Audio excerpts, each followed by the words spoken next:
नमस्कार साथियों, स्वागत करता हूं आप सभी छात्रों का आपके अपने परिवार जीएस फाउंडेशन पर। सभी साथी से मेरा रिक्वेस्ट रहेगा, विनती रहेगा कि फटाफट से इस सेशन को दोस्तों के साथ शेयर कर दीजिएगा। और यदि आप भी इस चैनल पर नए हैं तो चैनल को सब्सक्राइब कर लीजिएगा और बेल आइकन को प्रेस जरूर कर लीजिएगा। दोस्तों फटाफट से इस सेशन को दोस्तों के साथ शेयर कर दीजिए। आज का सेशन हमारा रहने वाला है झारखंड जीके का सेट नंबर 17। इससे पहले 16 सीरीज तक का वीडियो आपको उपलब्ध करा चुका हूं। दोस्तों यदि आपने उन वीडियो को नहीं देखा है तो मेरे प्लेलिस्ट में जाकर देख सकते हैं, या फिर लिंक डिस्क्रिप्शन में दे रखा है, आप वहां पर जाकर देख सकते हैं। आज का सेशन काफ़ी इंपॉर्टेंट होने वाला है दोस्तों, क्योंकि आज के सेशन में हमेशा की तरह मैंने उन्हीं प्रश्नों को लिया है जो परीक्षा में बार बार रिपीट किए जाते हैं। तो फटाफट से यहाँ पर आप इस सेशन को दोस्तों के साथ शेयर कर दीजिएगा, ठीक है। चलिए आज के सेशन की शुरुआत कर लेते हैं। पहला सवाल आपके स्क्रीन पर, निम्नलिखित में से किस जनजाति के लोग मृत्यु के 15 दिन बाद कमान रस्म करते हैं? निम्न में किस जनजाति के लोग मृत्यु के 15 दिन बाद कमान रस्म करते हैं? सही आंसर हो जाएगा दोस्तों option B is the correct answer. Korwa जनजाति के लोग जो है मृत्यु के 15 दिन बाद कौन सा रस्म करते हैं? कमान रस्म करते हैं। कोरवा जनजाति की बात कर लिया जाए दोस्तों तो किस जनजाति समूह से संबंधित है? कोलेरियन जनजाति समूह से संबंधित है। क्लियर? किस प्रजाति से संबंधित है? प्रोटो ऑस्ट्रेलाइड प्रजाति से संबंधित है। प्रोटो ऑस्ट्रेलाइड प्रजाति से यह संबंधित है। क्लियर? भाषा इनकी क्या है? ऑस्ट्रो एशियाटिक भाषा परिवार से संबंधित है। ऑस्ट्रो एशियाटिक भाषा परिवार से संबंधित है और इसे शिकारी संग्रहकर्ता कहा जाता है। और मुख्य रूप से किस प्रमंडल में पाया जाता है दोस्तों? पलामू प्रमंडल में पाया जाता है। और आप सभी जानते हैं दोस्तों कि पलामू प्रमंडल में आपको 3 जिला देखने को मिलता है। वे जिले कौन कौन है? पलामू, लातेहार और गढ़वा। क्लियर? झारखंड में इनका आगमन किस राज्य से हुआ था दोस्तों? मध्य प्रदेश राज्य से हुआ था। कहां से हुआ था? मध्य प्रदेश राज्य से हुआ था। ठीक है। क्वेश्चन नंबर 2, भद्रकाली मंदिर कहां अवस्थित है? भद्रकाली मंदिर कहां अवस्थित है? फटाफट से आंसर को करते चलिएगा दोस्तों, है ना। भद्रकाली मंदिर कहां अवस्थित है? फटाफट से आंसर को करते चलिए। कहां स्थित है दोस्तों? Option A is the correct answer. Itkhori Chatra में है ना। कहां पर है? इटखोरी चतरा में है। और इस मंदिर का निर्माण किस काल में हुआ है? पाल काल में हुआ है। ठीक है। किस काल में हुआ था दोस्तों? इस मंदिर का निर्माण जो है किस काल में हुआ था? पाल काल में हुआ था। ठीक है। और यहीं पर आपको देखने को मिलता है कोटेश्वर धाम। कोटेश्वर धाम यहीं पर आपको देखने को मिलता है। ठीक है। यह भद्रकाली की प्रतिमा को बौद्ध धर्म के मानने वाले क्या कहते हैं दोस्तों? तारा देवी की प्रतिमा मानते हैं। यहां से ताम्रपत्र प्राप्त हुआ है और इसके आधार पर इस स्थान को याद कर लीजिएगा 11वें तीर्थंकर। 11वें तीर्थंकर कौन थे? शीतलनाथ। शीतलनाथ से भी इस स्थान को जोड़ा जाता है। क्लियर? चलिए अगला सवाल क्या कहता है? क्वेश्चन नंबर 3, झारखंड की सबसे लंबी सीमा रेखा किस राज्य के साथ लगी हुई है? आंसर कीजिएगा। आंसर कीजिए फटाफट दोस्तों। यहां पर बहुत ही कम समय में 25 प्रश्नों को हम विथ फुल एक्सप्लेनेशन कराने जा रहे हैं। ठीक है। झारखंड की सबसे लंबी सीमा रेखा किस राज्य के साथ लगी हुई है? सही आंसर हो जाएगा दोस्तों option D is the correct answer. सबसे लंबी सीमा रेखा बिहार के साथ लगती है। आइए हम इसे मानचित्र से भी समझते हैं। तो सबसे ज़्यादा सीमा किससे लगती है दोस्तों? बिहार से लगती है। ठीक है, बिहार से लगने वाले जिले कौन कौन हैं? गढ़वा, पलामू, चतरा, हजारीबाग, कोडरमा, गिरिडीह, देवघर, दुमका, गोड्डा और साहेबगंज। ये 10 जिले जो है बिहार से सीमा साझा करते हैं। पूरब में आपको देखने को मिलता है वेस्ट बंगाल। इससे भी झारखंड के कितने जिले लगते हैं? 10 जिले लगते हैं। वे जिले कौन कौन है दोस्तों? साहेबगंज, पाकुड़, दुमका, जामताड़ा, धनबाद, बोकारो, रामगढ़, रांची, सरायकेला खरसावां और ईस्ट सिंहभूम। ये 10 जिले जो है वेस्ट बंगाल से सीमा साझा करते हैं। दक्षिण में आपको उड़ीसा देखने को मिलता है। इससे झारखंड के कितने जिले लगते हैं? 4 जिले लगते हैं। वे जिले कौन कौन हैं? सिमडेगा, वेस्ट सिंहभूम, सरायकेला खरसावां और ईस्ट सिंहभूम। इसी प्रकार पश्चिम में आपको कौन सा राज्य देखने को मिलता है? छत्तीसगढ़। इससे भी 4 जिले लगते हैं। कितने जिले लगते हैं? 4 जिले लगते हैं। गढ़वा, लातेहार, गुमला और सिमडेगा। ये 4 जिले जो है छत्तीसगढ़ के साथ सीमा बनाती है। उत्तर पश्चिम में कौन सा राज्य स्थित है दोस्तों? उत्तर प्रदेश। और यह एकमात्र जिला गढ़वा से लगता है। यदि आपसे पूछ लिया जाए दोस्तों कि उत्तर प्रदेश का कौन सा जिला गढ़वा जिले को टच करता है, तो याद कर लीजिएगा सोनभद्र। ठीक है, सोनभद्र जिला गढ़वा से टच करता है। दोस्तों झारखंड का क्षेत्रफल कितना है? 79,714 वर्ग किलोमीटर है। क्लियर? पूरब से पश्चिम तक की लंबाई कितनी है? 463 किलोमीटर। और उत्तर से दक्षिण तक की लंबाई कितनी है? 380 किलोमीटर। ठीक है, देखो दोस्तों सारे फैक्ट इंपॉर्टेंट है। एक कलम कॉपी उठाइएगा और नोट कर लीजिएगा। बढ़ते हैं नेक्स्ट क्वेश्चन की ओर। अगला सवाल क्या है भाई? अगला सवाल क्या कहता है? अगला सवाल है कि झारखंड की सबसे नूतन भौतिक संरचना कौन है? भैया बताइए जल्दी जल्दी। झारखंड की सबसे नूतन भौतिक संरचना कौन है? नूतन मतलब कहने का मतलब नूतन जो है सबसे नई भौतिक संरचना आपको यहाँ पर आंसर करना है। ठीक है, आंसर हो जाएगा दोस्तों ऑप्शन ए, राजमहल ट्रैप। ठीक है, राजमहल ट्रैप आप सभी जानते होंगे झारखंड के उत्तर पूर्व में स्थित है। उत्तर पूर्व में स्थित है दोस्तों। ठीक है, और राजमहल ट्रैप का निर्माण किस काल में हुआ था? जुरासी काल में हुआ था। ठीक है, किस काल में हुआ था दोस्तों? जुरासी काल में हुआ था। क्लियर? चलिए बढ़ते हैं नेक्स्ट क्वेश्चन की ओर और देखते हैं क्वेश्चन नंबर 5। सोन नदी झारखंड के किस जिले में सर्वप्रथम प्रवेश करती है? भैया फटाफट आंसर को करते चलिए। काफ़ी अच्छे अच्छे क्वेश्चन मैं लेकर यहाँ पर आया हूँ। फटाफट से आंसर को करते चलिए। बहुत ही कम समय में आपको ये 25 प्रश्नों को करा रहा हूँ। ठीक है, चलिए सोन नदी झारखंड के किस जिले में प्रवेश करती है? बताइए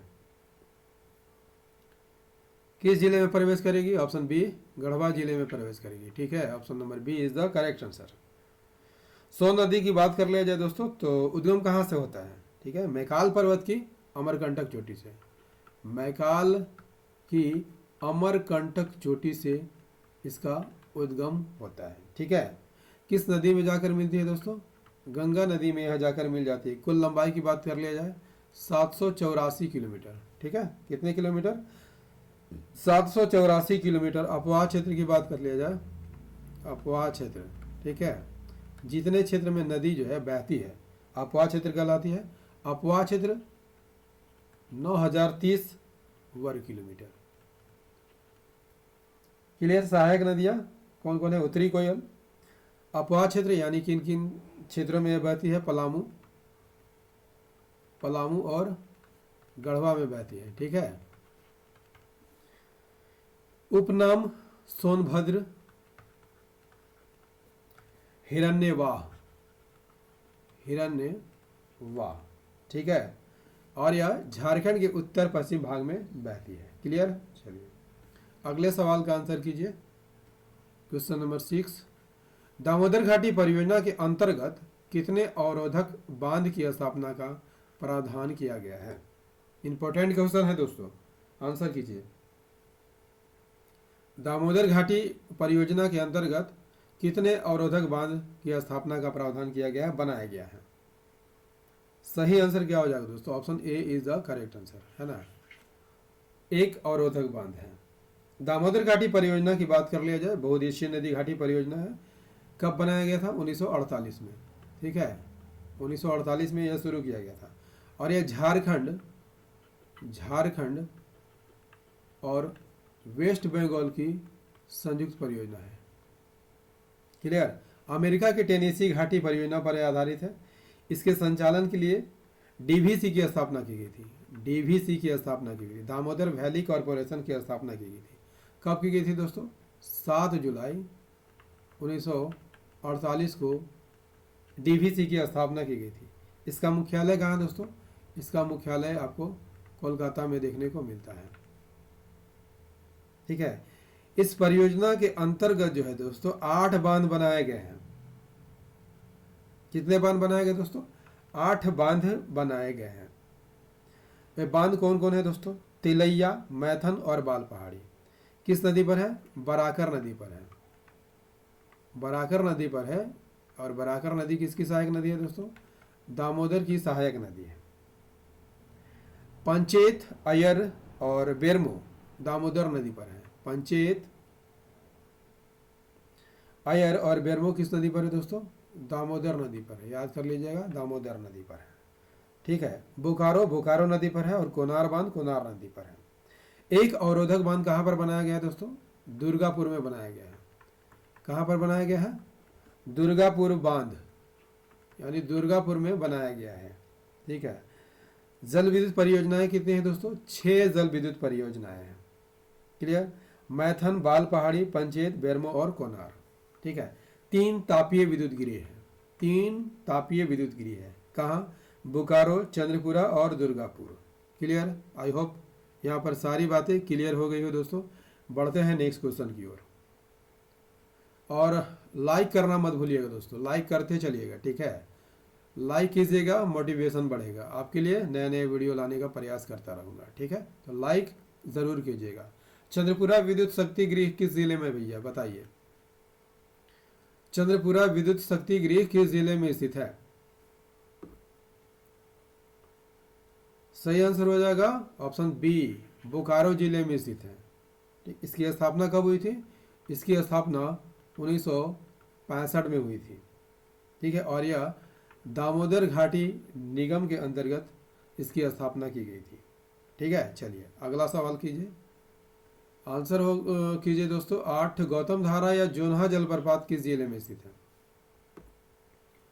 जोन्हा जलप्रपात किस जिले में स्थित है? आंसर होगा ऑप्शन बी, रांची में स्थित है। जोन्हा जलप्रपात की बात कर लिया जाए, किस नदी पर है दोस्तों? राढ़ू नदी पर है, ठीक है। किस नदी पर है?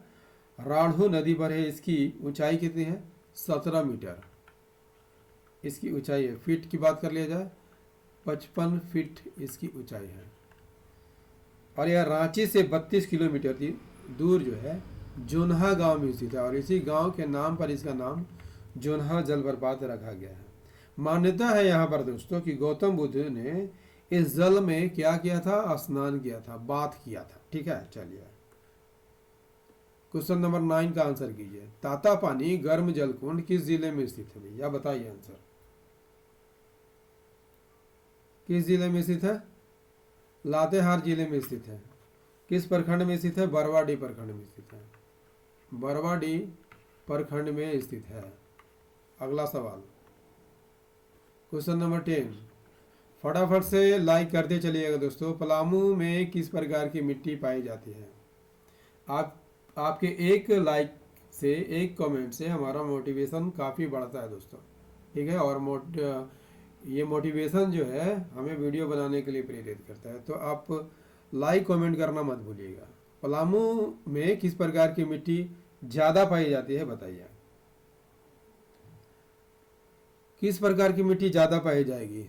तो पीली मिट्टी ज़्यादा पाई जाती है पलामू में, ठीक है।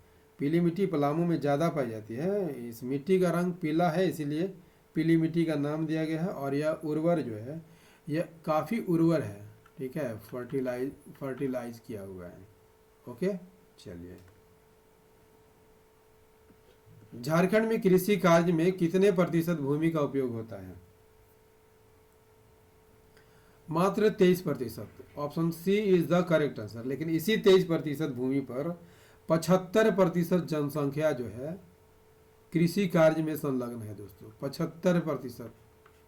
नेक्स्ट क्वेश्चन, अगला सवाल क्वेश्चन नंबर 12। झारखंड के कुल जल संसाधन का कितना प्रतिशत भाग सतही जल से संबंधित है? 80% भाग जो है दोस्तों सतही जल से संबंधित है। ठीक है, झारखंड में कुल जल संसाधन का 80% भाग जो है सतही जल से संबंधित है। क्वेश्चन नंबर 13 क्या कहता है? झारखंड के कुल वनों का कितना प्रतिशत वन जो है सुरक्षित वन के अंतर्गत आता है? कितना प्रतिशत सुरक्षित वन के अंतर्गत आता है? Option A is the correct answer, 81.28%। सुरक्षित वन किसे कहा जाता है दोस्तों? कमेंट में बताइए, सुरक्षित वन किसे कहा जाता है?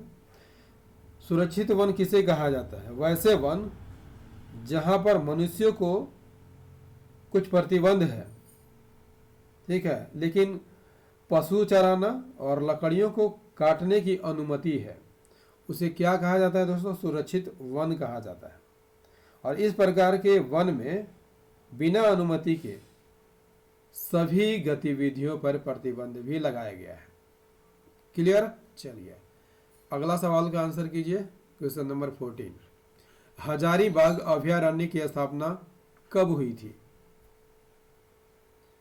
हजारीबाग अभयारण्य की स्थापना कब हुई थी? Option B is the correct answer, that is 1976। Hazaribagh अभयारण्य नाम से ही पता चल रहा है दोस्तों कि हजारीबाग जिला में है, और यहीं पर आपको देखने को मिलता है बाघमारा बांध। ठीक है, बाघमारा बांध। क्वेश्चन नंबर 16, झारखंड में Tata engineering and locomotive company Telco कहां पर स्थापित है?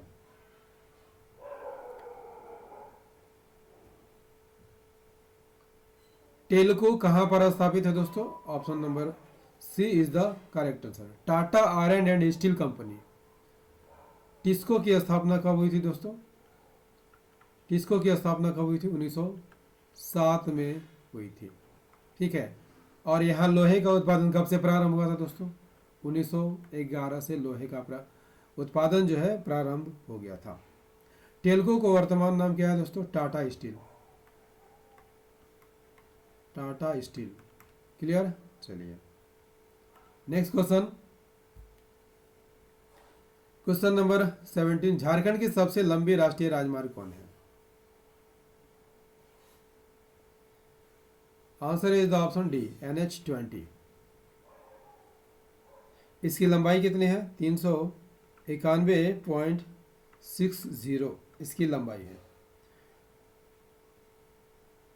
यदि आपसे पूछ लिया जाए दोस्तों कि झारखंड राजकीय राजमार्ग प्राधिकार का गठन कब हुआ था, याद कर लीजिएगा, 2015 में हुआ था। ठीक है, चलिए अगले सवाल की ओर बढ़ते हैं। क्वेश्चन नंबर 18, झारखंड में कुल कितने आकाशवाणी केंद्र यानी रेडियो स्टेशन है? कुल कितने रेडियो स्टेशन है दोस्तों? Answer is the option B is the correct answer, 13 radio station है, आकाशवाणी केंद्र है। झारखंड में आकाशवाणी के प्रमुख केंद्रों में कुल 3 क्षेत्रीय रेडियो स्टेशन है और 10 रिले स्टेशन है। क्वेश्चन नंबर 19, लाडली लक्ष्मी योजना का आरंभ झारखंड सरकार द्वारा किया गया था। आपको यहां पर आंसर करना है कब किया गया था। सही आंसर हो जाएगा 15 नवंबर 2011 को किया गया था। Option number C is the correct answer, 15 नवंबर 2011। इस योजना का उद्देश्य क्या था दोस्तों? गरीबी रेखा के नीचे जीवन यापन कर रहे परिवारों को की बालिकाओं का पालन पोषण, सुनिश्चित करना इसका मुख्य उद्देश्य था। ठीक है, लेकिन इसमें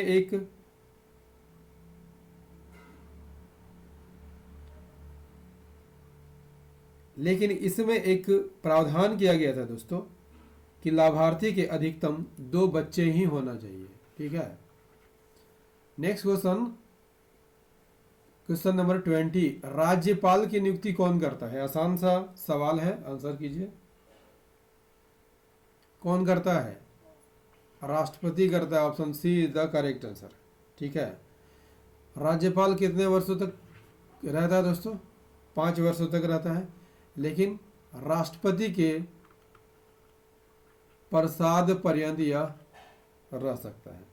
क्लियर? चलिए, क्वेश्चन नंबर 21, झारखंड लोक सेवा आयोग के सदस्यों की संख्या कौन नियत करेगा? Answer is option A is the correct answer, राज्यपाल। झारखंड लोक सेवा आयोग के सदस्यों की संख्या राज्यपाल द्वारा नियत किया जाता है। झारखंड लोक सेवा आयोग की गठन किस अनुच्छेद के तहत किया गया था दोस्तों? अनुच्छेद 315 के तहत गठन किया गया था। और झारखंड लोक सेवा आयोग जो है संवैधानिक निकाय और सलाहकारी निकाय है। क्लियर? चलिए, अगला सवाल, क्वेश्चन नंबर 22, कोल विद्रोह के नायक कौन थे? बुद्धू भगत थे। इनका जन्म कब हुआ था आपको बताना है। कब हुआ था दोस्तों? 17 फरवरी 1792 को। Option number C is the correct answer. ठीक है, कोल विद्रोह के नायक कौन थे? बुद्धू भगत थे। इनका जन्म 17 फरवरी 1792 को हुआ था। किस जिले में हुआ था? रांची जिले में हुआ था। ठीक है, रांची जिले में हुआ था। चान्हो प्रखंड, याद कर लीजिएगा, चान्हो प्रखंड। और गांव का नाम क्या था दोस्तों? सीलागाय।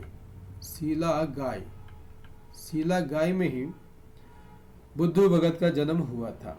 ठीक है, और सीलागाय जो है, याद कर लीजिएगा, उत्तरी कोयल नदी के तट पर है। ठीक है, कोल विद्रोह को लड़ाका कोल के नाम से भी जाना जाता है। ठीक है, बढ़ते हैं नेक्स्ट क्वेश्चन की ओर।